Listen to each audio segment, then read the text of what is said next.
My name is Kate. How can you tell the difference between a faithful pastor and an unfaithful pastor? Thanks.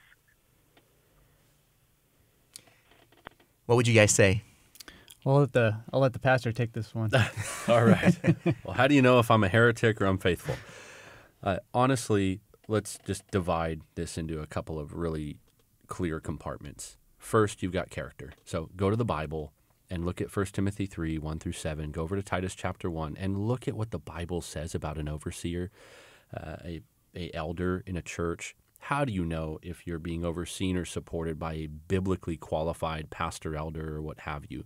Well, you've got a whole list there that is going to be a high bar. So look at the man's character.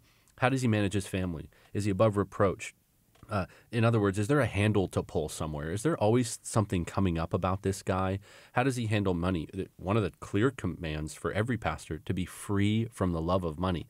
Literally, you can't be an elder, a qualified elder, and have the love of money. Well, what you think of Peter with Simon the magician. May your Absolutely. money perish with you. Perish with you. I don't have any of that stuff to offer you. Here's what I can offer you, essentially. So look at a man's character, his marriage, his parenting, all of it together. How does he manage his house? Is he temperate? Is he pugnacious? Is he given to blows, essentially? Is he a drinker? Is this guy known as a guy who likes to throw a few back? That's not somebody you want to be following. It doesn't matter how cool they make it look or what they look like on Instagram. I would call it more like Insta-sham nowadays with all the fake stuff that's put out. Don't look at how many followers they have. Yeah. Another thing that you get there in 1 Timothy 3 and Titus 1 is character, but also competency, able to teach. And you talked a little bit about how, when you were coming out of the prosperity gospel movement, you just immersed yourself in the scriptures and in seminary. How important is that? It's huge. That's my second C. I was going to kind of do a 2-point sermon this time, okay. Character or competency. Look at what a man teaches. What does he say about the divinity of Christ, the gospel? How does he handle the Bible? You got to rightly divide the word of truth.